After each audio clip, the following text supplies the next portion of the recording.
ഞങ്ങളുടെ എറണാകുളത്ത് എവിടെ നോക്കിയാലും എല്ലായിടത്തും royal bakery, royal food court, restaurant ഇതൊക്കെയാണ്. അപ്പോൾ എല്ലാം ഈ 63 പറയുന്നത് എല്ലാം തന്നെ നമ്മുടെ ഇവിടെ ഉള്ളതാണോ?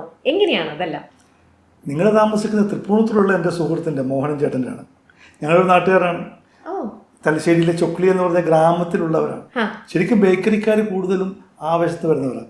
ചൊക്ലിയിലുള്ളവരാണ് ബെസ്റ്റ് ബേക്കറിയുടെ വിശ്വനാഥൻ ചേട്ടൻ, ഈ റോയലിലെ ഞങ്ങൾ, മറ്റേ തൃപ്പൂണിത്തുറ റോയലിലെ മോഹനൻ ചേട്ടൻ, ഇവരൊക്കെ തലശ്ശേരിയിലെ ചൊക്ലി എന്ന ഗ്രാമത്തിൽ ഉള്ള ആളുകളാണ്. അവരൊക്കെ ഇവിടെ എറണാകുളത്ത് വന്ന് സെറ്റിലായി. ഞങ്ങളൊക്കെ പക്ഷേ എന്നിട്ട് ഒരേ പേരിൽ അപ്പം റോയൽ എന്നുള്ള പേര് തന്നെ അപ്പം എന്താ നിങ്ങൾ പേര് മാറ്റിയൊന്നും വെക്കാത്തത് എന്തുകൊണ്ടാ? റോയൽ എന്നുള്ള പേര് രജിസ്റ്റർ ചെയ്യാൻ പറ്റാത്തൊരു പേരാണ്. ശരിക്കും ഞാൻ അന്ന് രജിസ്റ്റർ ചെയ്യാൻ പറ്റില്ല എന്ന് അറിഞ്ഞിരുന്നു എങ്കിൽ റോയൽ ഇടാതെ മറ്റെന്തെങ്കിലും പേര് ഇട്ടേനെ. റോയൽ എന്നുള്ള കോമൺ നെയിമാണ്, രജിസ്റ്റർ ചെയ്യാൻ പറ്റില്ല. അപ്പം ആർക്കും വേണമെങ്കിലും ഇടാം. പിന്നെ ആ ലോഗോമാണ് രജിസ്റ്റർ ചെയ്യുന്നത്.